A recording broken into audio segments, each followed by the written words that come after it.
एकनाथी भागवत अध्याय क्रमांक 7 श्लोक क्रमांक 10 चालू करतोय आपण काल बघितलं भगवंत उद्धवाला बोधाचा उपदेश करतात का नाही. तत्वज्ञान सांगतात. काय सांगते? तत्वज्ञान सांगते.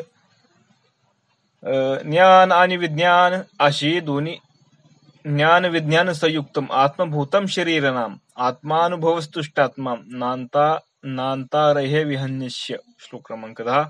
ज्ञान आणि विज्ञान अशा दोन्ही प्रकारच्या ज्ञानाने युक्त झालेला असा तू विघ्नामुळे प्रतिबद्ध होणार नाहीस, कारण तू शरीर धारण करणाऱ्या सर्व जीवांच्या आत्मेशी एकरूप होशील आणि आत्मानुभवाने तुझे चित्त संतुष्ट झालेले असेल. अर्थात देव किंवा इतर कुणीही तुला विरोध करणार नाहीत. शास्त्र श्रवणे दृढ ज्ञान, मनानाभ्यासे होय विज्ञान, या दुहीचे जाणून निघून ब्रह्मसंपन्न तो होई. बघा भगवंत काय सांगते, हे तुला जे तत्वज्ञान सांगितलंय म्हणले, हे तत्वज्ञान सांगून जमल का म्हणले? नाही जमणार. तर म्हणले काय कर, तू शास्त्र श्रवण कर म्हणले. आणि शास्त्र श्रवण केल्याने शब्द ज्ञान पक्क होईल. आणि सिद्धांतावर सतत विचार कर. काय कर? सिद्धांतावर विचार कर. काय सिद्धांत? सिद्धांत एकच आहे की परमात्मा सोडून दुसरं काहीच नाही. काय त्रिगुणी आसार, निर्गुण हे सार, सारा आसार विचार हरिपाठ. काय कर म्हणले? सार काय आसार कायचा विचार कर. म्हणजे तेच त्यांनी ते सांगितलंय. काय सांगितलं की शास्त्र तू श्रवण कर. शास्त्र श्रवण केल्यानंतर शास्त्रामध्ये काय सांगितलंय, कुठले शब्द आलेत का नाही, काय सिद्धांत काय शास्त्राचा. तुम्ही कुठले शास्त्र घ्या, भागवत घ्या, गाथा घ्या, ज्ञानेश्वरी घ्या का नाही, गीता घ्या, दासबोध घ्या का नाही, तुम्ही कुठले शास्त्र घ्या, सगळ्या शास्त्राचा सिद्धांत काय सिद्धांत सगळा एक परमात्मा आहे. एक परमात्मा सोडून, एक ब्रह्म सोडून दुसरं काहीच नाही. तोच सगळं चराचरामध्ये सगळं तेच व्यापक आहे असा असणार तो सिद्धांत आहे. त्याचा विचार कर म्हणले. काय कर? त्याचा विचार कर. आणि काय विचार करून तुला त्या विचाराने तुला अनुभव प्राप्त होईल. त्याचा काय होईल म्हणले? त्याचा अनुभव प्राप्त होईल. या दोन्ही ज्ञानाचे लक्षण जाणून तू ब्रह्मस्वरूप हो. बघा आता दोन ज्ञान कोणतं? एक शब्द ज्ञान म्हणजे परोक्ष ज्ञान, आणि एक अनुभव ज्ञान म्हणजे अपरोक्ष ज्ञान. ह्या दोन्ही ज्ञानाला तू जाणून घे, त्याचं लक्षण जाणून घे, म्हणजे तू काय होशील? ब्रह्मस्वरूप होऊन जाशील. नुसतं ऐकून ब्रह्मस्वरूप होणार नाही, शब्द कळले म्हणजे ब्रह्मस्वरूप होणार नाही. त्याचा विचार करावा लागेल. तुम्ही काय श्रवण केलंय त्याचा विचार करावा लागेल. आणि विचाराअंती विचार करता करता करता करता तुम्ही काय होता, तुम्हाला ते स्वरूप प्राप्त होऊन जाईल. यैशिया स्वार्थाचेनी लवला हे, अविश्रम भजावे तुझे पाये, मनशे वडवतील अंतराये, त्याशी काय करावे. अरे तुला अशी शंका म्हणली उद्धवा, स्वहितासाठी भगवंताच्या चरणांची भक्ती करावी म्हणले. काय स्वहित साधायचे ना, काय करायचं आता? स्वहित कसं साधायचं म्हणजे भगवंताच्या चरणांची भक्ती करावी असं तुला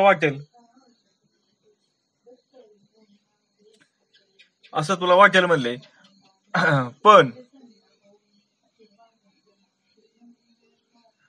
पण त्याच्यामध्ये विघ्न आल्यास काय करावे बरं? ती भक्ती करत असताना विघ्न आलं तर काय करायचं आपण का नाही? ती भक्ती करत असताना जर विघ्न आलं तर काय करायचं? म्हणून सांग दोन्ही धांबिक लौकिक, ती अजून या फलाभिलाख, जो मज भजे भाविक विघ्न देख त्या कायचे. अरे जर भक्त धांबिकपणा आणि लौकिक कृतीचा, बरं का, भक्तांनी काय केलं जर धांबिकपणा म्हणजे काय? भक्ती नाही पण दाखवायची वरून वरून खोटी भक्ती, किंवा लौकिक कीर्ती म्हणजे काय? भक्तीमध्ये मग मला महाराज म्हणावा, मला कीर्तनकर म्हणावा, मला प्रवचनकर म्हणावा, लोकांनी मला मान द्यावा, मला सन्मान द्यावा का नाही, माझी वाहवा करावा. ही जी लौकिक आहे, किंवा फळ जास्त धरली, मग मी भक्ती करतोय, मग मला संसार सुखाचा व्हावा, संसारामध्ये मला कधी अपयश येऊ नये का नाही, माझ्या घरात कधी रोगराई येऊ नये, अशी जर फळाची अपेक्षा केली तर असे करून जर माझी भक्ती केली तरच त्याला विघ्न येईल. बरं का, काय होईल? तरच त्याला विघ्न येईल. त्याला ते विघ्न कसे येतं म्हणले ते सांगतो म्हणजे ऐक. त्याच्या विघ्न नाशाशी देख, करी चक्राची लखलख, घेऊन पाठीशी अचूक उभा सुन्मुख मी असे. पण त्याचा विघ्नाचा नाश करण्यासाठी हातात लखलखी चक्र येऊन, म्हणजे इथं काय सांगायचं त्यांना? दांभिकपणा. बरं का, ही काही विघ्न आहे त्या भक्तीमध्ये. दांभिकपणा येणं, त्याला लौकिकाचा मान म्हणजे लौकिक वाढावा, हे विघ्न आहे. अजून काय सांगितलंय? सगळी आसक्ती, प्रत्येक म्हणजे विषयावर आसक्ती राहावा, ही सगळं विघ्न आहे. आणि असं जर विघ्न आलं तर काय करायचं? असा तुला प्रश्न पडेल. कोण म्हणतात? भगवंत म्हणतात. काय पडेल तुला? असा तुला प्रश्न पडेल. पण म्हणले मग त्याचा विघ्न असं जर विघ्न आलं तर काय करायचं? तर त्या विघ्नाचा नाश करण्यासाठी म्हणले काय करावं लागेल तुला? हातात लगलकी घेऊन चक्र घेऊन मी काय भक्ताच्या मागे पुढे उभा आहे. मागे पुढे उभा राही सांभाळीत आली आघात निवारावे. कोणता आघात आला तर या भक्ती मार्गामध्ये भगवंतांच्या मार्गाने जो चाललाय ना भगवंताची प्राप्ती करायला, त्याच्यामध्ये जर विघ्न आलं, कुठलं लौकिकाचं विघ्न आलं, दांभिकपणाचं विघ्न आलं, आसक्तीचं विघ्न आलं, तर भगवंत काय करतात, सुदर्शन चक्र घेऊन उभे येतं ते विघ्नाला पळून लावायला. ते भक्ताजवळ भगवंत त्या विघ्नाला भगवंत भक्ताजवळ येऊन देत नाहीत. पण मनापासून भक्ती करणारा पाहिजे. कारण काय होतं म्हणून भक्ती करता करता अचानक त्याला मान सन्मान मिळू शकतोय, लगेच लौकिक वाढू शकतोय, तिकडे बोलू शकतोय, त्याचा पाय घसरू शकतोय. पण भगवंत काय करून देत नाहीत. जो खरा भक्त आहे त्या भक्ताला त्याचा पाय घसरून देत नाहीत. म्हणून या परिगा उद्धवा जो मज भजे निज भावा त्याशी विघ्न करावया देवा नवे उठावा मजा सता उद्धवा. अरे अशा प्रकारे जर आत्मभावाने माझी भक्ती कोणी केली, आत्मभावाने म्हणजे काय, त्याच्या कार्यात त्याला विघ्न आणण्यास देव वैधच होत नाही. देव सुद्धा घाबरतात त्याला विघ्न आणायचं. का घाबरतात? कारण त्यांचं रक्षण करता मी म्हणले. पण भक्ती कशी केली पाहिजे म्हणले, आत्मभावानी. आत्मभावानी म्हणजे तो असणारा परमात्मा सगळा काय, तोच आत्मा आहे. सर्वांचा आत्मा कोणी तोच आहे, तोच एक आहे, तो सोडून दुसरं कुणीच नाही. अशी भक्ती केली तर म्हणले बरं का. म्हणजे निर्गुण स्वरूपाची भक्ती, निर्गुण स्वरूपाची म्हणजे एक ब्रह्मस्वरूपाची म्हणजे ज्ञान आणि ज्ञान भक्ती असे केली तर. ये व ब्रह्म संपन्न झाल्यावरी आत्मा तुझे चराचरी जंगमी आणि स्थावरे सुरासुरी तुझे तू अशा प्रकारे ब्रह्मस्वरूप झालास म्हणजे स्थावर जंगम सृष्टीतील सर्वांचा, देव दानव सगळ्यांचा आत्मा कोणी तूच होऊन राहशील म्हणजे तुझे. मग सगळं आता जर सगळा तूच आहे म्हणल्यावर इथं होणे आणि जाणे आहे का? आता मला व्हायचंय, मला होणार नाही, मी होत नाही असं राहिलं काही? काहीच राहिलं नाही. कारण सगळं कोणी तुझे. जगामध्ये ब्रह्म दिसे उघडे, जगामध्ये ब्रह्म दिसे उघडे. काय दिसतंय त्याला सगळं आता? हे सगळं ब्रह्म दिसतंय त्याला. कोणी? हा सगळा परमात्मा त्याला दिसतो जगामध्ये का नाही? एकच धागा नाना परी कपडे चोळे आणि लुगडे जगामध्ये ब्रह्म दिसे उघडे. म्हणजे काय? एकच धागा आहे म्हणजे कापसापासून धागा तयार झाले म्हणजे एक. पण एकच धागा सगळ्या कपड्यामध्ये तोच आहे का नाही?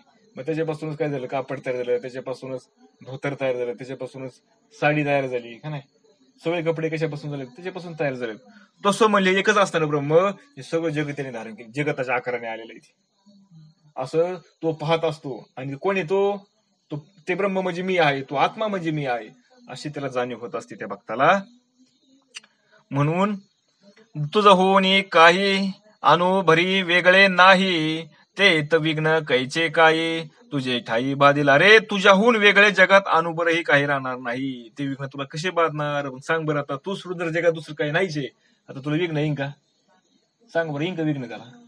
काय येणार नाही बरं. का तो दुसरा नाहीच ना काही. मग विघ्न कोण येईन? विघ्न हाचे, विघ्न हरता पण हाचे. सगळा कोण झालेला आहे तोच. मग याला कसं विघ्न आहे सांगा बरं? येईल का विघ्न? नाही येणार. दुसरं काहीतरी असावा, दुसरं काहीतरी असावं, मग त्याने ह्याला विघ्न आणावा आणि मग ह्याला विघ्न यावं ते. पण दुसरं तर पाहिजे ना. आणि दुसरा हा सोडून दुसरं कोणी नाही. आत्मरूपाने कोणी हा सगळा तोच आहे, म्हणून त्याला विघ्न येत नाही. ब्रह्मादिकाशी जो ग्राशी त्या काळाचा तू आत्मा होशी पाठी थापटून ऋषिकेशी उद्धवाशी सांगतू. अरे म्हणजे ब्रह्मादिकांनाही जो काळ ग्रासतो बघा. ब्रह्मादिक म्हणजे ब्रह्मदेव, यांना सुद्धा काय, ब्रह्मदेव आधी जे देव आहेत ना, विष्णुदेव महादेव, यांना सुद्धा काय करतो काळ ग्रासतो. म्हणजे काय करतो? त्यांना सुद्धा मरावं लागतं म्हणले, त्यांना सुद्धा मरावं लागतं. पण त्या काळाचाही तू आत्मा आहेस. काय विषय? त्या काळाचाही तू आत्मा होऊन राहशील म्हणले, ही ज्ञान प्राप्त करून घेतलं. काय होशील तू? त्या काळाचाही तू आत्मा आहे. असे श्रीकृष्णाने उद्धवाच्या पाठीवर हात फिरून त्याला आश्वासन दिले म्हणले, तू आत्मा आहे म्हणजे त्या काळाचा सुद्धा, तुझे सगळ्या ठिकाणी. यायशी बाध्य बाधकता फिटली संकल्प कल्पना तुटली ब्रह्मानंदे पहाट फुटली वाट मोडली कर्माची. आणि अशा प्रमाणे म्हणले, याप्रमाणे काय झालं म्हणले, अमुक एक बाधक हे आणि ती अमक्याला बाधणार किंवा विघ्न आणणार ही जी स्थिती आहे, ह्या सगळ्या नाहीशे होऊन गेल्या म्हणले. आता काही राहिलंच नाही म्हणले. का राहिलं नाही? आपण बघितलं कोण आहे? सगळा परमात्माची. कोणीतरी बाध आणणारा पाहिजे ना. आता बाध आणणारा दुसरं कोणी नाहीच, त्याला बाध आणील कसा? संकल्प मुळापासून विरून जातो तो. मग बघा, मला त्रास देतोय, मला आमका त्रास देतोय, मला तामका त्रास देतोय, मला असं होतंय, मला तसं होतंय का नाही, मला ह्यानी त्रास दिला, त्यांनी त्रास दिला. काय राहिलं का इथं आता? काही राहिलं नाही. का नाही राहिलं? कारण सगळ्या रूपाने तोच नाचलेला आहे. हा, म्हणून सगळे काय होतं, हा संकल्प मुळापासून विरून जातो. संकल्पच राहत नाही आता, मी असा आणि मी तसा आणि त्यांनी मला असं केलं आणि त्यांनी मला असं, काही राहत नाही शिल्लक. का तर त्याच्या ठिकाणी त्याला ब्रह्मानंद रूप, त्याला ब्रह्मस्वरूपाची प्राप्ती झालेली, त्याला त्याला ब्रह्मज्ञान त्याला झालेलं आहे. म्हणून त्या ब्रह्मानंदापुढे दिवसाची पाठ होते. बघा काय होतंय, ती ब्रह्मानंद रूपी काय होते, त्याला दिवसाची पाठ होते. त्याच्या ठिकाणी फक्त आता आनंदच आहे. कोणता आनंद आहे? ब्रह्मानंद, सचित आनंद आहे. कोणता? सच्चित आनंद. त्यामुळे कर्मबंधन त्याला यांना त्याला वाक्य सापडत नाही. कर्म आणि कर्मबंधनाला वाक्य सापडत नाही. त्यामुळे कर्मही होत नाही, कर्माचं फळही त्याला नाही. कर्म करूनही त्याला कर्माचं फळ भोगायला मिळत नाही. काय मिळत नाही? कारण तो सोडून दुसरं काही नाहीच आहे काही. कर्म करणारा पण तोच नाही. बरं, कर्म करणारा तोच आहे, कर्माचं फळ भोगणारा तोच आहे, कर्माचं फळ पण कोणी तोच आहे. मग आता कोण भोगणार, कोण कोण कर्म करणं सांगा बरं तुम्ही. लक्ष देते का? हा, याला म्हणायचं ब्रह्मज्ञान, याला म्हणायचं प्रबोध, याला काय म्हणायचं? प्रबोध. ही शब्द आपण श्रवण करतो, मग याला परोक्ष ज्ञान. पण ह्याचा विचार करून काय होतं, ते स्वरूपच होऊन जात असतं आपलं. मग त्याला भरपूर उदाहरण आहे. त्या बिंगुरकीचं उदाहरण दिलं काय? ती आळीला घेऊन येते कुंभारीत माशी, आणि तिला काय करते, त्या त्या मातेचं घर केलेलं असतं, त्या घरामध्ये ठेवते आणि येऊन डंक मारते. ती काय करते, आता ती गांधी माशी येईन मला डंक मारेन, गांधी माशी येईन मला डंक मारेन. तिचं ती काय करते, सारखं सतत स्मरण करतं, आणि ते स्मरण करून करून करून काय होतं, स्वतः गांधी माशी होऊन जाते. तसं आपण ह्या गोष्टी सतत सतत विचार करून काय होतो, आपणही ते होऊन जात असतो. म्हणून विचार महत्वाचा आहे इथं, विचार. मग ऐसा ब्रह्मानुभवी जो देख, कर्म तेथे होय रंक, वेद तयाचे सेवक, विधी विवेक कामारे. भक्त अशा प्रकारे ब्रह्मानुभवी झाला. बघा, अशा प्रकारे भक्त काय होतो, त्याला ब्रह्मस्वरूपाचा त्याला अनुभव येतो. म्हणजे त्याचे कर्माचे त्याच्या पुढे काही चालत नाही. वेद विधी विवेक त्याचे सगळे सेवक होतात. बघा, त्याला वेदाची गरज नाही, विधीची गरज नाही, त्याला विवेकाची गरज नाही, आणि त्याला सेवकाची गरज नाही. का गरज नाही? आता कारण सगळा तोच आहे. मग आता त्याला कोणी त्याच्याकडे सेवा करायला आणि त्याचा विवेक करायला काही सांगा बरं तुम्ही, येईल का कोण त्याला? येते का लक्षात? काय स्थिती असं बरं, साधा एक सांगा बरं तुम्ही, ज्याला सगळं असं झालंय त्याला. देव सोडून दुसरं काहीच दिसत नाही. दिसत नाही, दिसणारा पण नाही, आणि कोणी पाय आणि कोण दिसन त्याला सांगा बरं तुम्ही? काहीच नाही तिथं, काहीच नाही, दिसणे नाही, असणे नाही, काहीच नाही. अशी स्थिती ते साधकायची होती. मग होतं काय? फक्त आनंद. बघा आता पुढे काय सांगतात, हे चिकिते सांगो काही, मी त्याचा आज्ञाधारक पाही, प्रतिष्ठते जे जे ठाई, ते पाही प्रकट तू उद्धवा. अरे हे मी तुला किती प्रकारे सांगू म्हणले, अजून काही किती दृष्टांतून सांगू म्हणले तुला. मी सुद्धा अशा भक्तांचा आज्ञेत राहतो. बघा, कोण? ईश्वर असणारा. कोण? ईश्वर असणारा, जे असे माझे भक्त आहेत ना, त्यांच्या आज्ञेमध्ये म्हणले मी राहतो. भगवान श्रीकृष्ण सांगतात. मग ते जेथे जेथे उभे असतात ना, ते मी प्रकट असतो. का? कारण मीच ते होऊन गेलेले असतात का नाही. म्हणजे ईश्वर सुद्धा कोणी तेच येतं. म्हणजे त्या ठिकाणी जे जे उभे असतात त्या ठिकाणी मला जावं लागतं म्हणजे प्रकट व्हायला. का जावं लागतं म्हणले? कारण मी त्यांच्याच रूपाने आहे, मला सोडून ते नाहीत. येते लक्षात? वचन मात्रासाठी प्रकटलो कोरडे काष्टे, दुर्वासा वायला पाटे त्वाही देखील. अरे म्हणजे स्वतःचे वचन पाळण्यासाठी नृसिंह अवतारामध्ये मला काय करावं लागलं, शुष्क लाकडात म्हणजे त्या स्तंभामध्ये प्रकट व्हावं लागलं. म्हणजे प्रल्हादाने सांगितलं, कुठे तुझं नारायण? म्हणजे काय स्तंभामध्ये माझा नारायण म्हणजे जळी भरलेला आहे. म्हणजे सगळी जळी पाशाने सगळ्या ठिकाणी म्हणजे आहे. वनमाळी जेथे तेथे का नाही, कसं आहे माझं वनमाळी आहे, वनमाळी जेथे तेथे सगळ्या ठिकाणी म्हणले. मग म्हणले स्तंभामध्ये काय म्हणले, स्तंभात पण आहे म्हणले. घातली त्याने गाता त्या स्तंभावर लात मारली त्याने. लात मारताच लगेच स्तंभाचा दूर काय झालं, दुभाळला स्तंभ. आता त्याचा नाश करायचा होता ना, म्हणून भगवंतांनी सगुण अवतार धारण केला. कुठला? नरसिंह रूप धारण केलं भगवंतांनी सगुणाचं, आणि त्याला मारला. म्हणजे कुठं नाही मी, सगळ्या ठिकाणी मी व्यापक आहे, कणाकणामध्ये मी भरलेलो आहे म्हणले. म्हणजे तसेच दुर्वासा ऋषींना सुद्धा काय केलं होतं म्हणले, मी पाठीवर वाहून नेले म्हणले. हा, ते प्रत्यक्ष तू पाहिलेले आहेस म्हणले.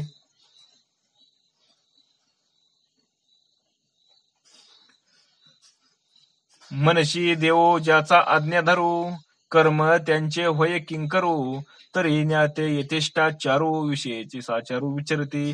अरे तू असे म्हणशील की जर अशा भक्तांच्या आज्ञेत जर तू राहतो, तर मग कर्म साहजिकच त्याच्या आज्ञेत राहत असेल.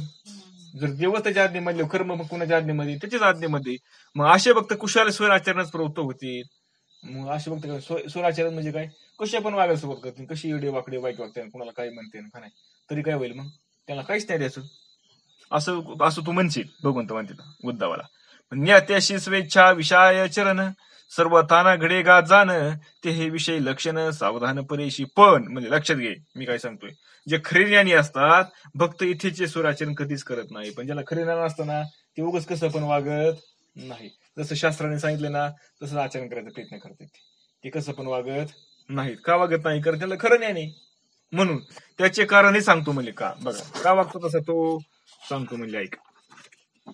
ज्याशी दग्धपट अभिमान मिथ्या प्रपंचाचे भान मृषा विषयांचे दर्शन विषयाचरण त्या नाही. अरे एखादे वस्त्र जर जळून गेले तर त्याचा आकार शिल्लक राहतो का नाही? वस्त्र आपण पेटवलं राख रूपाने हयाच आकार राहतो का त्याचा त्या कपड्याचा? तसं म्हणले ज्याचा अभिमान प्रपंचाचे भान मिथ्या झालेले असते असा जरी समोर विषयाकडे त्यांनी पाहत असला तर त्याची पाहणे मिथ्या. विषयात वावरणे कसं आहे त्याचं मिथ्याचे.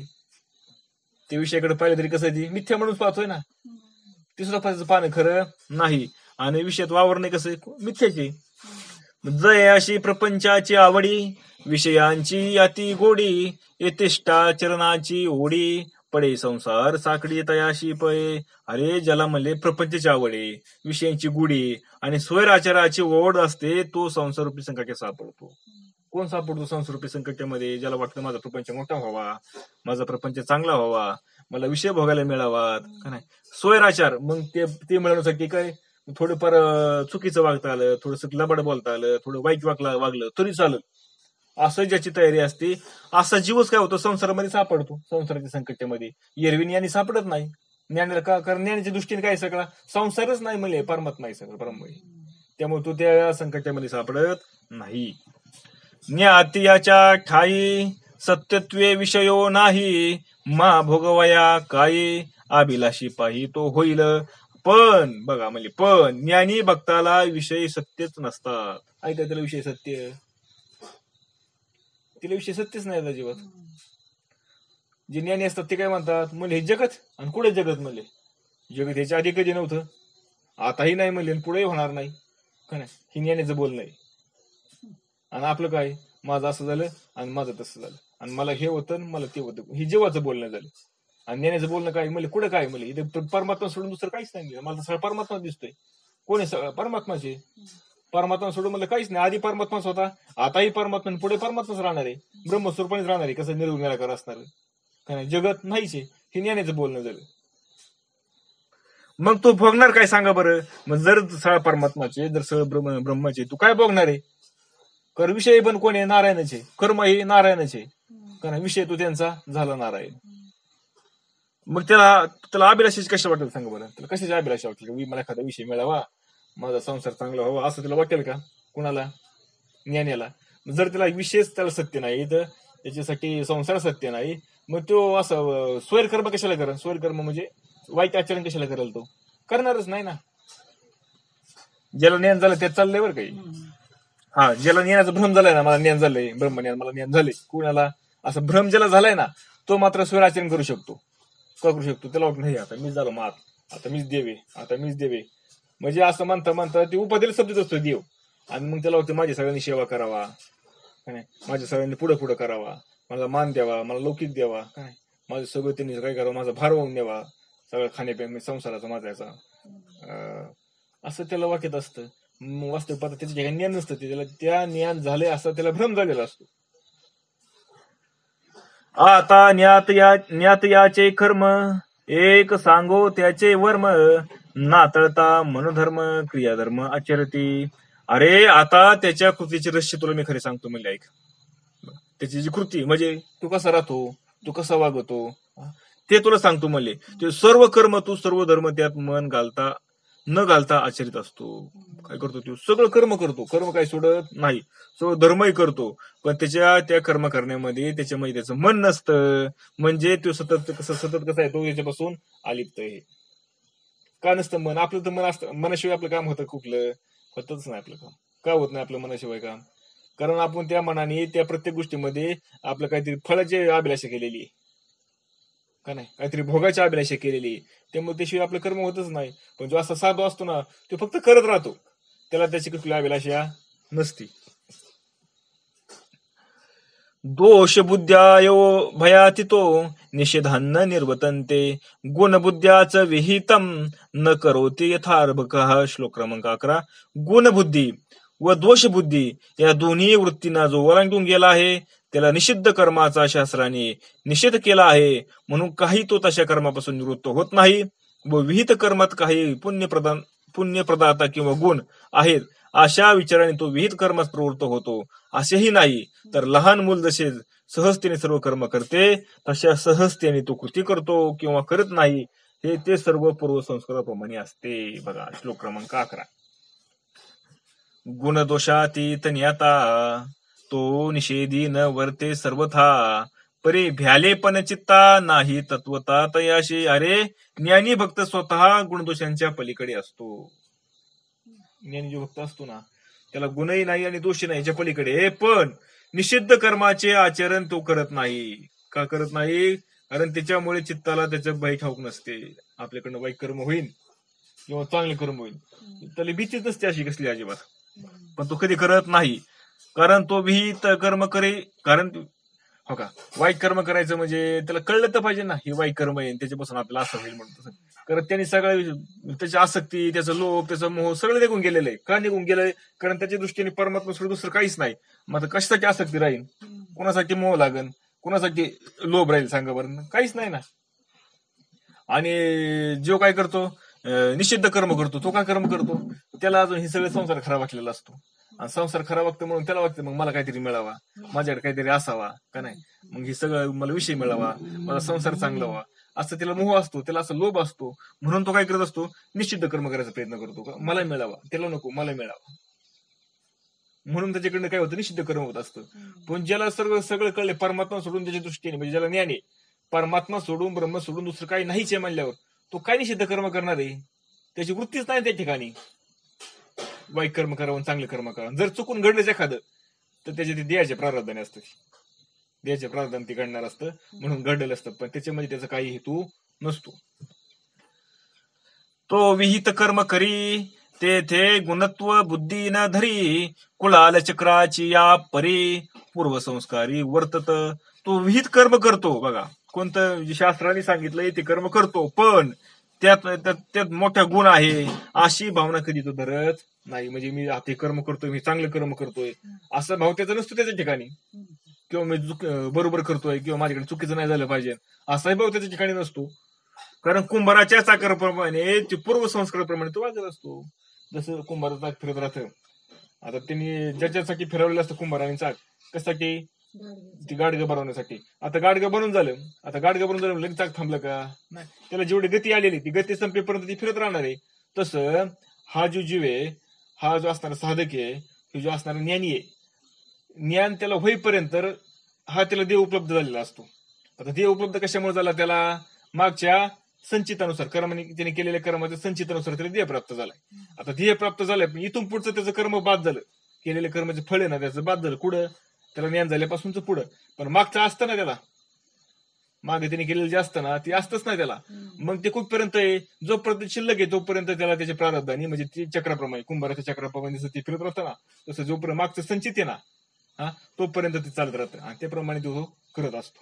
त्याचा आणि त्याचा काही संबंध राहत नाही. आलं लक्षात?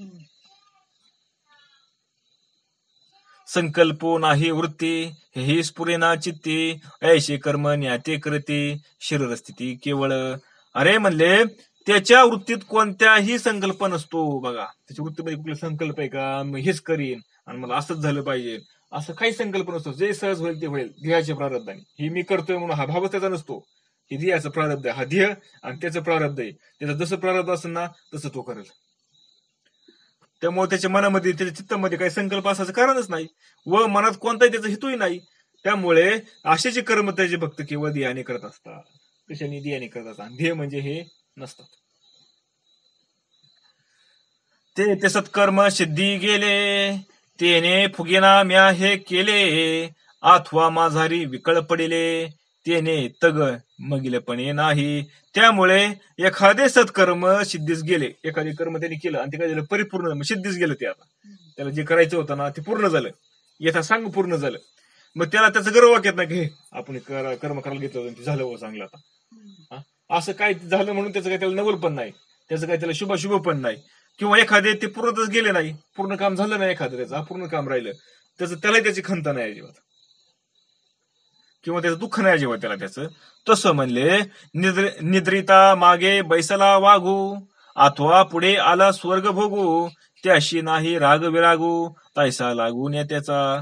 किंवा दुसरा दृष्टांत दिला त्यांनी आणखीन एक म्हणले, काय म्हणले, एखादा मनुष्य झोपलेला आहे, गाढ झोप लागली त्याला, आणि त्याच्या जवळ एखादा वाघ येऊन बसला, त्याला काय त्याला माहितच नाही ना वाघ आला काय गेला काय. हा, किंवा म्हणले उठून गेला वाघ, आला बसला निघून गेला, किंवा म्हणले स्वर्ग सुख म्हणले उपस्थित झाले म्हणले, म्हणजे काय, एखादा अप्सरा येऊन त्याच्या बशी बसली त्याला आलिंगन द्यायला, गाढ झोपलेला आहे, पण त्याला माहितच नाही ना काय कोण आलं कोण गेलं, हाय काय त्याला काय माहिती, काहीच माहित नाही. अगदी त्याप्रमाणे त्याचं झोपेमुळे त्याचं भय किंवा त्याला काही लोभ नाही का नाही, झोपेमुळे वाघ आला म्हणून भीती काय त्याला नाही, किंवा स्वर्गातली अप्सरा येऊन बसली म्हणून त्याला काय त्याचं हे का काय आनंद झाला का तेव्हा, आता काहीच नाही त्याला, त्याचं ज्ञानच नाही की आपल्यापाशी कोणी बसले म्हणून. हे जसं त्या ज्ञानी हे तसे हे ज्ञानी माणसाचे कसं असतं मन असतं बघा, त्याला काही कल्पनाच नाही हे मी केलं किंवा नाही केलं ते. गुणदोषी चित्तवृत्ती सांगोनिया सहज स्थिती, बाळके जीवी क्रीडती तैश स्थिती नेत्याची. चित्ताच्या वृत्तीत कशाचेही गुण किंवा दोष यांचा प्रवेश होत नाही बघा. त्याचं जे चित्त असतं ना, चित्ताची जी वृत्ती असते त्याचं जे चित्त असतं, त्या चित्ताची जी वृत्ती आहे, त्या वृत्तीमध्ये कशाचाही गुण नाही किंवा दोष नाही, हा, याचा प्रवेश होत नाही. का होत नाही, कारण मग ते चित्त असतं ना, ते किंवा जे मन असतं ना, ते उन्मन झालेलं असतं. काय झालेलं असतं, ते उन्मन होऊन गेलेलं असतं. म्हणजे आता ते मन राहत नाही, संकल्प विकल्प करणार ते मन उन्मन राहत नाही, मन राहत नाही, म्हणजे चित्त तसं राहत नाही त्या ठिकाणी, चित्त तसं राहतं. कसं होतं म्हणजे आता ही मन बुद्धी चित्त आणि अहंकार हे जे अंतःकरण चतुष्टय आहेत ना, ह्याचं सगळं मिळून झालेलं असतं बघा ते. आणि हे नाही पूर्णपणे त्याचा ते विचारच करत नाही, चाललंय सहज चाललंय, कसं चाललंय काय चाललंय काय त्याला ध्यान घेणं नसतं. आता मी काय खाल्लं आणि उद्या काय खाणार आहे किंवा काल काय खाल्लंय त्याची त्याला कल्पना नसते. मी काय अभ्यास केलाय, मी काय वाचन केलंय त्याची त्याला कल्पना, तो त्याच्या धुंदीमध्ये असतो. बरं, काय त्याला विचारलं तू काय धुंदीमध्ये असतो, तेही त्याला सांगता यायचं नाही. मी काय धुंदीमध्ये, मी काय विचार करतो तेही त्याला सांगता यायचं नाही. अशी स्थिती असते त्याची. म्हणजे त्याला ते प्रवेश का होतो, म्हणजे याचा प्रवेश होऊ न देत तो काय होतो, ज्ञानी असतो. ज्ञानी तसं म्हणजे बालकाच्या क्रीडेप्रमाणे सहजस्थितीत आचरण करतो. जसं लहान बाळ असतं, लहान बाळ मग हातपाय हलावतं का नाही, खेळत हसत, त्याला काय कळतं का मी हसावं मी रडावं मी हातपाय खेळवून, काही नसतं त्याला, पण ती सहजक्रिया होत असते का नाही, होते का नाही सहजक्रिया. तसं अभिमानी कर्म प्राप्ती, त्या अभिमानाते त्यागिती, मग निराभिमानी किवी तरतती, कर्मस्थिती त्यानं घडे. कर्मप्राप्ती कर्माचे बंधन हे सगळं होतं अभिमानामुळे. कर्माची प्राप्ती म्हणजे कर्म मला करायला आलंय, कर्माचं फळ बघायला आलंय का नाही, कर्माचं बंधन का नाही, हे सगळं कशामुळे आलं, त्याचा अभिमान त्यांनी धरला.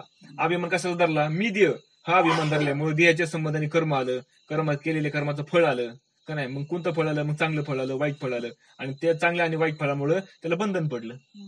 मग चांगले कर्म केले म्हणून पुण्य घडलं, वाईट कर्म झालं म्हणून पाप घडलं. मग पापाचं फळ बघायला आला दुःख, पुण्याचं फळ बघायला आला सुख, याचं त्याला बंधन पडलं. आणि ह्या बंधनामध्ये ते गुंतला, आणि किती गुंतला, जन्मोजन्मी गुंतला.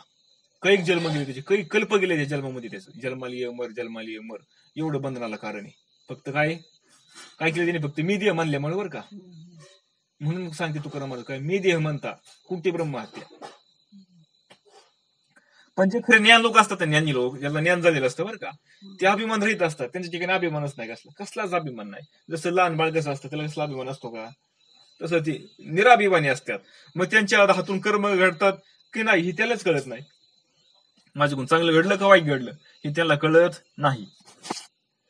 ऐसा विकल्पो जरी करेशी, ते स्थिती न कळे इतरांशी, निराभिमानिता स्वनभवेशी कि वियराशी कळेल. अरे म्हणले याच्यावर अशी शंका उत्पन्न होते, त्याला उत्तर असे बघा, त्याच्यावर अशी शंका उत्पन्न होते. म्हणले काय शंका उत्पन्न होती,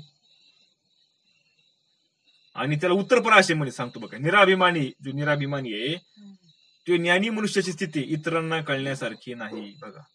म्हणजे तू कसा राहतो, तू कसा बोलतो, तू कसा चालतो, इतरांना कळत नाही. का कळत नाही, कारण तो अभिमान रहित स्थितीचा असतो ना. अनुभव घेणारच तो त्याला आता ज्यांनी निराभिमानाचा अनुभव घेतलेला आहे, अभिमान रहित ज्याची स्थिती आहे, ज्यांनी असा अनुभव घेतलेला ते त्यालाच कळन का नाही. का कळन म्हणले कसा असतो म्हणजे ज्ञानी, तुकाराम मला सांगतो म्हणजे कसा असतो ज्ञानी म्हणले. हा सांगतो मला त्याची स्थिती आता कसा राहतो म्हणले. राहतो मूर्ख गत जगा माझे, आंतरी पिशाच भारी पिशाचे आंतरी शहाणा, सदा ब्रह्मजाना निमग्न तो सदा जैसा मकर अंध, आंतर बाह्य भेद वेगाळले भेद, क्लुप्ती ती असती हत गती त्याची न कळे कवना, न कळे ते कवनाला तयाचे ते वर्म, योगी जाणे मर्म खूण त्याचे जाणे जे का तैसे असती, तुका म्हणे भ्रांती तुझी याला. दुसऱ्याला काय भ्रम जे भ्रम, हा कसा वागतो हा खरा महात्मा का नाही.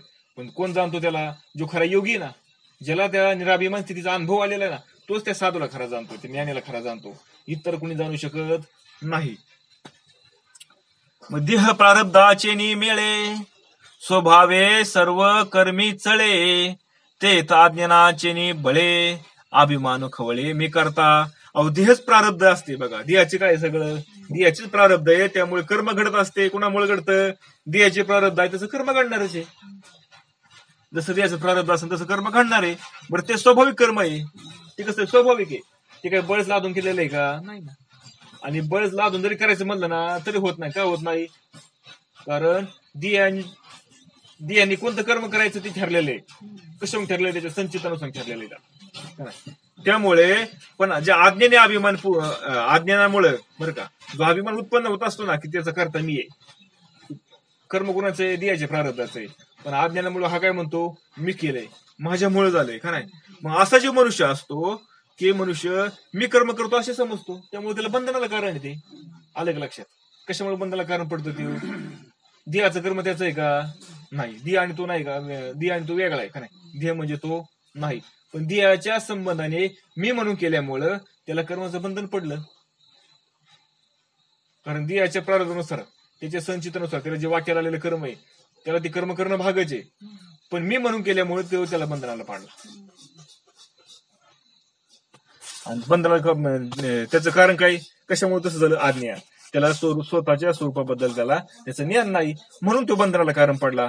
ठीक आहे असं. मग तेथे गुरुवाक्य नवृत्ती, अभ्यासानु यथा निगोती, आज्ञाने सहित निरसते, अभिमान स्थिती निजभोदे. पण काय होतं, असं जर आज्ञान असेल, पण बघा मग आता आज्ञान जाईल कसं, हे कधी आज्ञान जाईल, तर अशा आज्ञान जीवाला ज्यावेळेस गुरूंचा उपदेश होतो ना, गुरुनी उपदेश केल्यानंतर तू जो उपदेश ऐकतो त्याप्रमाणे जर मनुष्य वागू लागला, म्हणजे गुरुने उपदेश केला आणि त्या पद्धतीने जर तो वागू लागला, तर योग्य अभ्यास करू लागला, सद्गुरूंनी जो अभ्यास करायला सांगितलं तसा अभ्यास त्यांनी जर केला, तर त्याचा अज्ञान आणि त्याच्या ठिकाणचा असणारा अभिमान हे दोन्ही त्याचं नाहीसे होतात.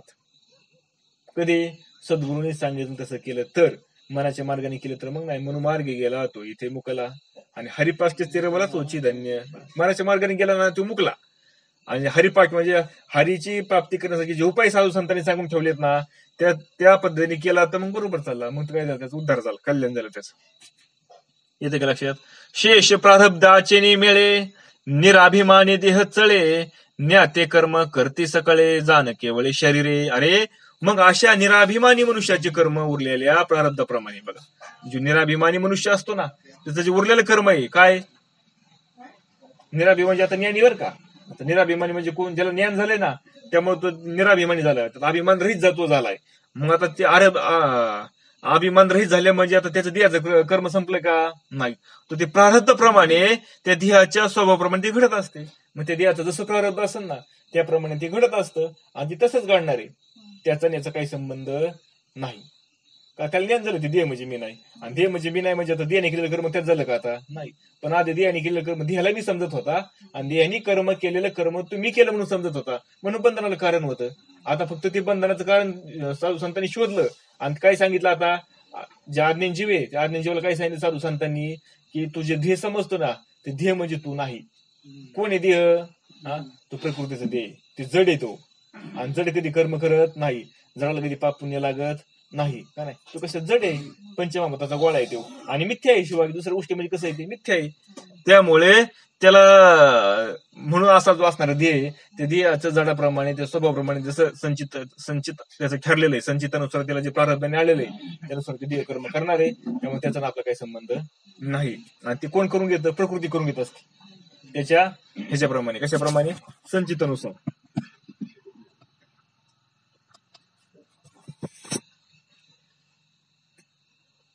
चला, केवळ शरीर कर्म होते तेच आहे तुक बोले जेते, अर्भक दृष्टांती उपपत्ती ह्याची स्थिती सांगितली.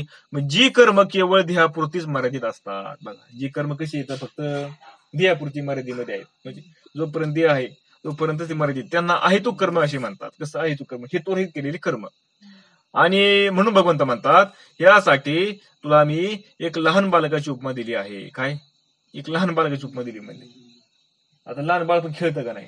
सगळं करतं का नाही? पण त्याचा काही हेतू असतो त्याच्यामधून? काय आपल्याला मिळावा किंवा माझा घरदार व्हावा, असं काय त्याचा हेतू असतो का? लहान बाळ सांगतो बरं का, अजून त्याला चांगलं कळत नाही त्याला, त्याचं सांगतोय मी. निराभिमानी लक्षणे कृष्ण उद्धवा ते एक म्हणे, येरवानंदाला अंतकरणे सादरपणे परिसतू. मग कृष्ण उद्धवाला पुढे म्हणले अरे उद्धवा, आता निराभिमानी स्थितीची लक्षणे काय असतात? तू म्हणशील निराभिमानी स्थिती काय म्हणायचं? कशाला म्हणायचं निराभिमान? अभिमान रहित स्थिती जी असते ती साधकाची, त्याची लक्षणं काय इथं? हा, तर त्या लक्षणं तुला असं वाटेल बरं का, त्याची लक्षणं काय तर तेही सांगतो म्हणले. त्याचंही तुझं मी समाधान करतो. म्हणून तू काय कर, मग हे ते ऐकून उद्धव मोठ्या आनंदाने लक्षपूर्वक ऐकू लागला. बघा, भगवंतांना सांगितलं काय लक्षण आहेत त्याचे निराभिमानी स्थितीचे, आणि आता भगवंत ते सांगणार आहेत. म्हणून तू काय करायला लागला? आता ध्यान देऊन ऐकायला लागला. सर्वभूत स्वाच्छांतो ज्ञान विज्ञान निश्चय पश्यन्नदात्मक विश्वम न विपदन्ते वै पुन्हा. हा श्लोक क्रमांक 12. अरे, असा जो सर्व प्राणी मंत्रांवर निरपेक्षपणे उपकार करतो व ज्ञान काय आहे विज्ञान काय आहे ह्याविषयी ज्याला मनाचा निश्चय झाला आहे, आणि सर्व विश्व जो भगवत स्वरूप म्हणजे माझ्या स्वरूपाचे आहे अशी जो समजतो, तो पुन्हा संसारूपी उपत्तीत पडत नाही. बघा, निराभिमानी म्हणजे ज्ञानाची लक्षणं. कोणाला ज्ञान झालं म्हणायचं? की ज्याला ज्ञान झालं तो अभिमान रहित राहतो, त्याला त्याच्या ठिकाणी अभिमान राहत नाही. त्याची लक्षणं या श्लोकामध्ये सांगितले. श्लोक क्रमांक 12. बघा, पहिले शास्त्र श्रवणे ज्ञान तदोनुभवे होय विज्ञान, तदोनुभवे होय विज्ञान, ऐसा ज्ञान विज्ञान संपन्न निराभिमान तो होय. बघा, तू काय करतो? आधी शास्त्राचं श्रवण करतो.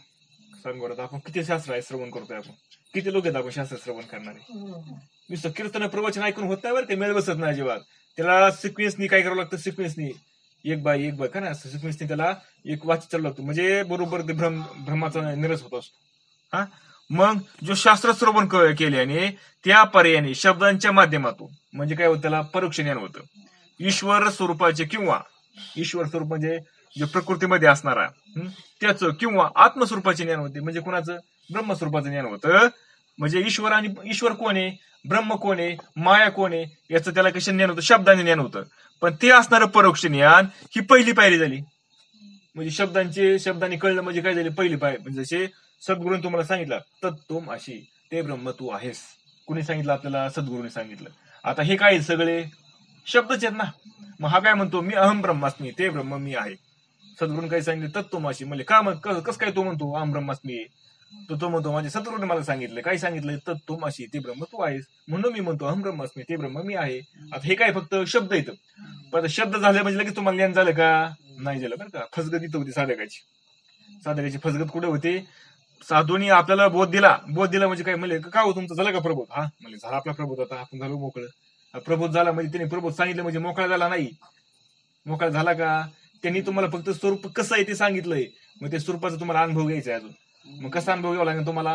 हे नेमकं सगळं हे जगत जे सत्य वाटतं, हे जगत सत्य का वाटतं आपल्याला? कशामुळे वाटतं? याला कारण कोण आहे? याला कारण माया आहे. काय याला माया का कारण? याला कारण ती बघून त्या असणारा जे निरोग निराकार असणारा जे परमात्मा आहे त्याच्या ठिकाणी कल्पना तयार झाली, म्हणजे ती माया तयार झाली, आणि ती माया याला कारण आहे. आणि तो ईश्वर, परत त्या मायेचा संबंधाने तो ईश्वर होऊन आलेला आहे का नाही? हे सगळं प्रश्न त्याला पडायला पाहिजे. आणि प्रश्नाचं निरसन होत हे कशाने होईल? श्रवण केल्याने होईल. कशाने होईल? हे सगळं श्रवण केल्यावर. श्रवण केल्यानंतर त्याला सगळं समजून दिलं की कसं काय आहे, हे जगत कशामुळे तयार झालंय, हे मिथ्या आहे पण आपल्याला खरं का वाटतं, हे सगळं शब्द ज्ञान म्हणजे परोक्ष ज्ञान त्याला समजल. हे परोक्ष ज्ञान म्हणजे त्याची पहिली पायरी आहे. आणि याचा विचार केल्यानंतर काय होईल, हे सगळं मग काय होईल, त्रिगुणी आसार निर्गुण हे सार, सारा सारा विचार हरिपाठ, सार आणि आसार विचार हरिपाठ. मग तो काय करतो, आसार काय, हे सगळं जगत आसार आहे. आसार काय, ही सगळी प्रकृती आसार आहे. आणि मग सार काय, फक्त एक तत्वज्ञान आहे ना, एक जे ब्रह्मज्ञान आहे, एक जे निर्गुण निराकार आहे, तेवढं एक सार आहे फक्त. असा त्याचा बुद्धीचा फैसला होत चालतो. आणि असा बुद्धीचा त्याचा फैसला झाला म्हणजे कशाने झाला, ही विचाराने झालं. म्हणजे ते सांगतात पुढे, मग त्या ज्ञानाच्या अवस्थेचा प्रत्यक्ष अनुभव आला म्हणजे बघा, मग आता त्या असा विचार केल्यानंतर त्याला त्याचा प्रत्यक्ष अनुभव येतो, त्याला म्हणायचं विज्ञान. त्याला काय म्हणायचं, विज्ञान म्हणायचं. अशा ज्ञानाने व विज्ञान युक्त झालेला मनुष्य अभिमान रहित होतो. असं असं विचाराने बरं का, विचाराने ज्ञान झालं ना त्याला. आता काय झालं, त्याला विचाराने ज्ञान झालं म्हणजे त्याला विज्ञान म्हणलंय. असा विचार करून जे ज्ञान त्यांनी प्राप्त केलं ना, त्याला म्हणायचं काय, विज्ञान. आधी परोक्ष ज्ञान झालं होतं, परोक्ष ज्ञान आणि विज्ञान म्हणजे काय, विचाराने जे ज्ञान तयार झालं म्हणजे काय, जो बोध तयार झाला, जो बुद्धीचा फैसला झाला, त्या बुद्धीच्या फैसल्याला म्हणायचं ज्ञान म्हणजे अभिमान रहित स्थिती. जो बुद्धीचा फैसला झाला ना, म्हणजे बोधपुत्र निर्माण झाला जेव्हा. कोणता, मग हा बोधरूपी पुत्र म्हणजे सद्गुरूने फक्त सांगितलं असं आहे तसं आहे तसं आहे, पण ह्याने काय केलं, 9 महिने 9 दिवस त्याला काय केलं, त्याच्या बुद्धीमध्ये वाढवला. त्या विचाराला काय केलं, त्या विचाराला 9 महिने 9 दिवस बुद्धीमध्ये वाढवलं. आणि मग काय झालं, ते 9 महिने 9 दिवस वाढवून तो त्याचा विचार करून वाढवलं. म्हणजे काय केलं, विचाराने ती वाढवला. त्याला कशाने वाढवला, विचाराने त्याला वाढवला. आणि असं वाढीत वाढीत वाढीत 9 महिने 9 दिवसांनी ती प्रस्तुत झाली बुद्धी. आणि तिच्या ठिकाणी बोध रूपाचा पुत्र जन्माला आला. म्हणजे त्याला ज्ञान म्हणायचं. म्हणजे असं आहे हे सगळं. पण आपल्याला फक्त सद्गुरूने आपल्याला बोध केला म्हणजे आपलं झालं काम, आता झालं आपण मोकळं. आता तसं नाही, तिथून पुढे खरी सुरुवात आहे आपली बोध झाल्यापासून पुढे. हे आतापर्यंत काय सगळं होतं, फक्त अंतर्गत शुद्धी करणं, कुठं काय करणं, कचरा काढणं, करणं ते करणं, तेच झालं. मशागत खरी तिथून पुढे आहे सगळी. पेरणी करायची, पेरणी सद्गुरूने पेरणी केली, तिथून पुढे खरी मशागत आहे. म्हणजे त्या सद्गुरूने आपल्या त्या बुद्धीमध्ये काय केलं, तत्वरूपाची बीज रूपाची पेरणी केली बुद्धीमध्ये, का नाही. मग त्या बुद्धीमध्ये काय केलं, तिने त्याची निगा केली, त्याला वाढवला, त्याचं संरक्षण केलं. कशाने संरक्षण केलं, त्यासाठी त्याला श्रवण करावं लागलं, शास्त्र श्रवण करावं लागलं. त्याला कोणतं शास्त्र श्रवण करावं, यथासांग असणार जे जे योग्य असे त्या सद्गुरूच्या मुखातून शास्त्र श्रवण करावं लागलं त्याला. आणि त्या श्रवणाने ते विचार करून आणि ती काय झालं, मग ते त्या ठिकाणी तो बोध जन्माला आलेला आहे. एवढी मोठी प्रोसेस आहे. आपण थोडक्यामध्ये शुल्कामध्ये आपण घेत होते आणि म्हणून आपलं काय होतो, पाय कसा होतो. फार महत्वाचा विषय हो. चला, मग सातची निराभिमानता जरी आली होय हाता, तरी शांती ते सर्वता उल्हासात पै पावे. बर, मग आता असा अभिमान पुत्र म्हणजे अभिमान रहित स्थिती आहे, जो बोधपुत्र जन्माला आला, तो कशाला समजायचा बरं, नेमका आलाय का आपला भ्रमे, कशाला समजायचं त्याला. एकनाथ बाबा पुढे सांगते, उदाहरण सांगतात बघा. भगवंत सांगतात उद्धवाला, म्हणले अरे याप्रमाणे अभिमान शून्य स्थिती प्राप्त झाली म्हणजे काय होतं, त्या माणसाची शांती वाढत जाते, तो माणूस शांत होत जातो. काय होतो, शांत होत जातो. किती शांत होतो, किती शांत होतो, एकनाथ महाराजांसारखी शांती लागली. स्थिरता येते, स्थिर काय येते, स्थिरता येते त्याला. ही त्याचं लक्षण आहे. बस चला, दाटुनी निश्चळ होणे का दंत चावणी सहाने, ते शांती आयशे कोण म्हणे, आक्रोशपणे सहातो. अरे जुलमाने मुद्दाम स्थिर होण्याच्या, बरं का, म्हणजे कसं जुलमाने मुद्दाम म्हणजे बळच शांती आणण्याचा प्रयत्न करायचा. मला ब्रह्मज्ञान झालं, आता मला ब्रह्मज्ञान झालं, बळ शांत राहायचा प्रयत्न करतोय. अशी जी शांतीची अवस्था प्राप्त करायचा जो प्रयत्न करतो ना, किंवा दात वट खाऊन सहनशीलता आणणे म्हणजे बळच सहन होत नाही, पण बळच सहन करायचंय, सहन करायचं बळच, काय की सगळं ब्रह्म आहे, सगळं ब्रह्म आहे, सहन करायचं. असं जर कोणी करणार, असं याला शांती म्हणता येत नाही बरं का. काय होतं, क्लेश, आरग्या ओरडा, आक्रोश करून काही सहन करणे म्हणजे काही शांती नाही. याला शांती म्हणणे नाही अजिबात. शांत म्हणजे शांतच असते, त्याच्यावर ते परिणामच होत नाही कशाचा पण. तुकाराम महाराजांना एवढं हाणलं का नाही, त्यांना मारलं का नाही काकीने एवढं, तर त्यांनी शांतीमध्ये बिघाड झाला का. मग कोणी मिळ बसायचा आपला सांगा तू. आणि आपण तो म्हणतो आम्हाला ब्रह्मज्ञान झालं, आपण ब्रह्मज्ञानाच्या गप्पा आणतोय, कुठे मिळ बसायचा. चला, शांती म्हणजे ते ऐशी सागरी अक्षोभता जैशी, चढ ओट नाही तिशी सर्वदेशी सर्वदा. अरे समुद्रासारखी शांती असावी. कशी असावी म्हणले, समुद्रासारखी, समुद्रासारखी शांती म्हणली. बर ती ओटी असली तरी समुद्र कसा आहे, शांतशी म्हणले. आता कसं काय शांत म्हणायचं त्याला, ते तो तिथे जाऊन खडा खडा खडा खडा खडा खडा मोठ्या मोठ्या लाटा उदारतात त्याच्यापाशी. जणू का भीती वाटते आपल्याला पुढे जायची, आणि तरी त्यांना शांत म्हणलंय समुद्राला. का शांत म्हणलंय? कारण किती जरी त्याच्या काय भरती झाली, ओटी झाली, किती जरी मोठमोठे लाटे आले ना, तो त्याची मर्यादा ओळखत नाही. काय करत नाही? मर्यादा ओळखत नाही. म्हणून असं नाही साधू मग तुम्हाला क्रोधित झालेला दिसन, तुम्हाला रागावलेला दिसन का नाही, पण का? त्याच्या मर्यादेमध्ये. का रागावतो, का क्रोधित होतो? कारण पुढच्या माणसाचं कल्याण व्हावं म्हणून तो क्रोधित होतो. पुढच्या माणसाचं त्याचं काय व्हावा, त्याची साधना व्हावा, त्याला त्याचं ज्ञान व्हावा, आणि त्याला ते सुख प्राप्त व्हावा म्हणून तो रागवतो. पण त्याची मर्यादा कधी ओळखत नाही. तसं समुद्र काय करतो? बारकावा आहे या गोष्टी सगळा. मग नाना सरितांचे खळाळ आणूनी घालती समळ जळ, तो तिळभरी नव्हे गहुळ आती निर्मळ निजांगे. अरे म्हणजे अनेक नद्यांचे गहुळ प्रवाह सारखे समुद्रात शिरत असतात. म्हणजे आता पावसाच्या दिवसामध्ये सगळं घाण गहुळ पाणी असतं का नाही, काळ भंगार पाणी असतं पळत सगळ्या नदीने, फुलदुदडीवरून वाहतात नद्या, आणि कुठे जातात? त्या समुद्राला मिळत जातात. पण समुद्र तिळभरही मलिन होतो का त्यांनी, त्या पाण्याने? असं दिसतं का समुद्राचं पाणी निळ निळ दिसतं पाणी सगळं का नाही समुद्राचं? पण आता असं झालं का पावसाच्या दिवसामध्ये समुद्र काळा काळा दिसायला लागला, वेगळं दिसायला लागला? असं कधी होतं का? नाही. कारण स्वतःच्या स्वरूपात शांत आणि निर्मळ राहतो. कारण समुद्र कसा असतो? स्वतःच्या स्वरूपामध्ये असतो, आणि शांत असतो, आणि निर्मळ असतो. तसं तैशी नानाभूत विषमता, स्वार्थ विरोधी अंगी आदळता, पालटो नव्हे ज्याच्या चित्ता, ते जाण सर्वथा निध शांती. अरे त्याचप्रमाणे म्हणले अनेक प्राण्यांच्या विषमतेने त्याच्या चित्तात पालट होत नाही, तीच खरी शांती होय. बघा काय होतं म्हणले, अनेक प्राण्यांच्या विषमतेने म्हणजे अनेक वेगवेगळ्या प्रकारचे प्राणी ना, कोण बैल आहे, गाय आहे, का नाही, जनावर येतं, किडा आहे, मुंगी आहे, पशु आहे, पक्षी येतं, हे अनेक येतं, स्त्री आहे, पुरुष आहे, अनेक प्रकारचे आहेत का नाही. पण ह्यांच्या विषमतेमुळे त्याच्या ठिकाणी शांती बिघडते की त्याची नाही बिघडत? का नाही बिघडत? की जरी मग तुझ्या आकाराने वेगवेगळे दिसत असले, पण सगळ्याच्या ठिकाणी आत्मतत्व मात्र एकच आहे, म्हणून त्याच्या शांतीमध्ये बिघड होत नाही. ऐशी शांती जाशी देखा, तोची सर्व भूतांचा सखा, आवडता सर्व लोका, सुहत तो का सर्वांचा. अशी शांती ज्याला प्राप्त होते ना, कशी? अशी शांती तो सर्व प्राणी मंत्रांचा मित्र आहे. तो सगळ्यांचा कोण होतो? मित्र होतो. मित्र सगळ्याला तो आवडायला लागतो. कोणी असू द्या, मग गाय असू द्या, बैल असू द्या, म्हैस असू द्या, वाघ असू द्या, सिंह असू द्या, यांना सुद्धा तो आवडतो. म्हणून तो श्रीपाद बाबांनी काय केलं होतं? वाघ त्यांना आलता न्यायला, वाघ त्यांना घेऊन गेला. का? आपण म्हणतो ना, मग ते महात्मा होय म्हणजे काय, त्यांना प्राणी त्यांच्याकडे सगळं हिंस्र प्राणी सुद्धा त्यांच्या जवळ जातात, म्हणजे त्यांना काय करत नाही. म्हणजे काय करत नाही? कारण तो सगळ्यांचा मित्र झालेला असतो. का झालेला मित्र असतो? त्याने हे पद प्राप्त केलेलं असतं म्हणून. सर्वांचा तो आवडता होतो. मग आपल्या ठिकाणी भरपूर शत्रू येतं, आपल्याला भरपूर मित्र येतं, आपण कुणाला चांगलं म्हणतोय, आपण कुणाला वाईट म्हणतोय. मग आपल्या ठिकाणी ती शांती आली का? नाही आली आपल्या ठिकाणी ती शांती.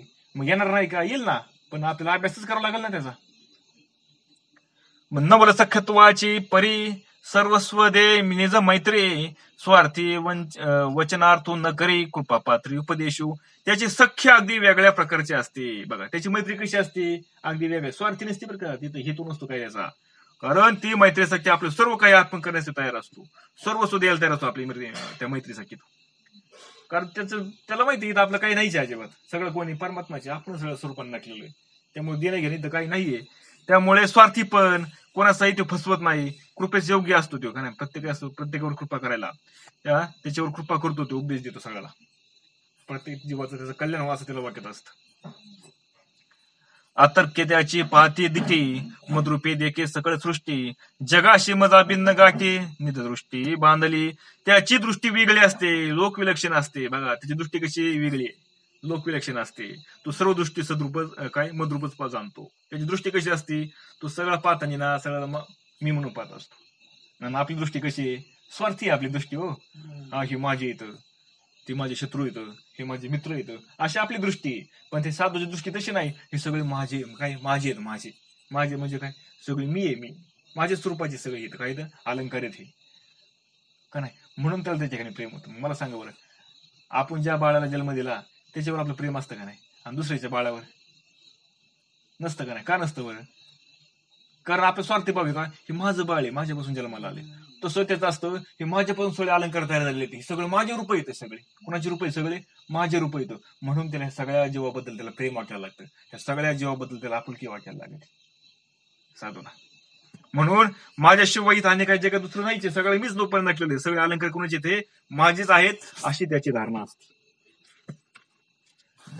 मग तो जीव ते पाहे ते उता मीची तया आहे, तो जरी माते न पाहे ते न पाणीची होय मीची त्याचे. अरे मग तो जिथे जिथे जात पाहतो ना, जिकडे त्याची नजर जाईल ना, जे जे दृष्टी दिसे ते ते हरिरूप का नाही, त्याची जिकडे जिकडे नजर जाईल ते ते त्याला माझे स्वरूपच आहे असे दिसते. जरी त्याने मला पाहिले नाही तरी त्यांनी न पाहणे हे मीच असतो बघा. असं आहे का? मग त्याने मला पाहिलंच नाही, आता मग कसं पाहतो? जे जे रूप जे जे दृष्टी दिसे ते ते हरिरूप. आता जे दिसलं तर त्याचं रूप आहे, पण जे पाहतच नाही त्याचं काय? ते पण म्हणले ते पण त्याचं माझंच पाहणे म्हणले, ते पण मीच आहे म्हणले. न पाहणे हे सुद्धा म्हणले मीच आहे. येते का लक्षात? त्याची पाहती जे दिठी ती मीच होय जग जेठी, आयसे तया मज एक गाठी सकळ सृष्टी समवित. अरे त्याचे पाहणे भगवत स्वरूपच होते. त्याचं पानं कसं आहे? त्याचं पानच म्हणले भगवत स्वरूप आहे म्हणले. त्याचं पानं सुद्धा कसं आहे बघा, कसं आहे? तो करीती तुली पूजा, तो कल्पतो जपू माझा, तोची अशी कपी तुझे समाधी माझी. येव तो बोले ते स्तवन, तू देखे ते दर्शन, उधवाय माझी गमन चाले त्याची का नाही. हे वाव येतं ज्ञानेश्वरी मधले. तसं असं पान असतं. अरे सारी सृष्टीच मी आहे, तू मिळून एकच एकात्मा होतो बघा. सगळं कोणी मीच आहे सगळा, हे म्हणणं पण त्याच्याकडे नसतं बरं का. असं म्हणणं सगळं मी असं पण नसतं, त्याचा भाव तसा असतो सगळा. म्हणून त्याच्या सगळ्या ठिकाणी कसं असतं, त्याची मैत्री असते, सगळा प्रेम भाव असतो सगळ्या भूतांपाशी त्याचा. म्हणून सगळ्या भूतांना तो आवडायला लागतो. अवघे जगची मी होय तेव्हा तुम्ही हे भाष्य जाय, ऐसा तो मज माझे सामाये, समसाम्य समत्वे. सगळे जगच मी होऊन राहिलो म्हणजे. आता काय जगतच मी म्हणले सगळं. आता मी नाहीच असं नाहीच तर काही, म्हणजे त्याचे व माझे द्वैत नाहीशी होऊन जाते. आता मी नाही आणि भक्त नाही, देव नाही राहिला. आता हे सगळं व्यर्थ शब्द ठरले. आता कसं आहे भक्त, हे फक्त शब्द राहिले, भावाने सगळं एकरूपच होऊन गेलं ते. त्यामुळे त्याला समदृष्टी आली मला, त्याला काय म्हणायचं, समदृष्टी आली. आणि अशी समदृष्टी आल्यामुळे एकात्म भाव त्याच्या ठिकाणी काय झाला, तयार झाला. त्याची जाणीव माझ्यामध्ये विलीन होऊन राहते बघा.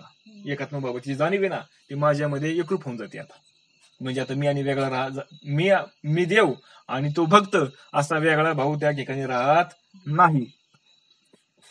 चला सांग दुनिया मनोधर्म, आयसा ज्याशी मी झालो सुगम, त्याशी पुढती कैचे जन्म दुःख दुर्ग म्हणजे. मग सांगा बरे आता बघून तो उद्धवला म्हणते, सांग बरं उद्धव, मग अशा प्रकारे त्याची मनाची संकल्पादी धर्म गेले. आता मनामध्ये संकल्पना विकल्पना त्याचे निघून गेले आणि असे त्याला माझी प्राप्ती सुलभ झाली.